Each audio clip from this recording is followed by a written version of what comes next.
जळगाव जिल्ह्यातील चोपडा शहरात भरदिवसा सोन्याच्या दुकानातून लाखोंच्या दागिन्यांची चोरी झाल्याची धक्कादायक घटना समोर आली आहे।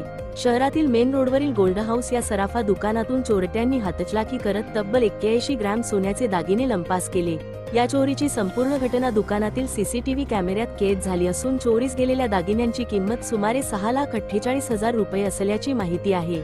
मिळालेल्या माहितीनुसार 3 संशयित इसम ग्राहक बनून दुकानात आले।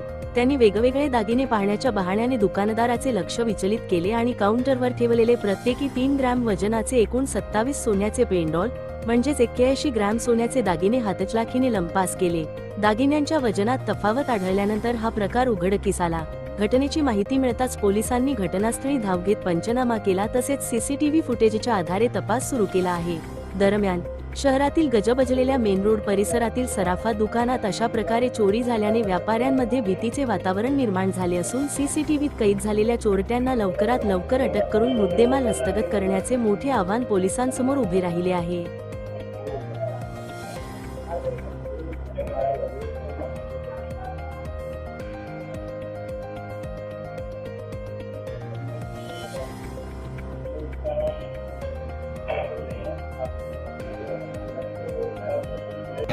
संध्याकाळी 6 वाजेच्या आसपासमध्ये आम्ही काम करत होतो। 3 माणसं आले आणि त्यांनी आपल्या माणसाला सांगितलं पेंडल दाखवा लेडीजचं। दाखवत म्हणजे त्यांनी घडी वेगवेगळी वस्तूंची मागणी केली, हे दाखवा ते दाखवा ते दाखवा असं करून माणसाने ते बॉक्स दाखवलं त्यांना।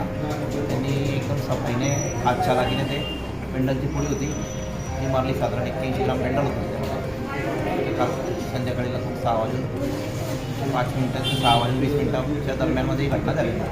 हे तुम्हाला कसं समजलं मग? वजन घेताना समजतं आम्हाला। म्हणजे रात्री ज्यावेळेस तुरंत 5 मिनिटात समजलं। मग पोलिसांना केव्हा तुम्ही सांगितलं? आम्ही तुरंत इंटिमेट केलं होतं। अच्छा, अर्धा तास 2 तासमध्ये ते बातमी आमचा स्टॉक चेक करून मग सांगितलं होतं। मग पोलिस येऊन गेले का इथं? पोलीस सर आले। पंचनामा वगैरे सगळं केलं? हां, पंचनामा आज केला सर। मोठे सर्वे येऊन गेले। CCTV मध्ये काय दिसतंय का? पेंडलची पुडी मारताना दिसत आहे ते। दिसत आहे।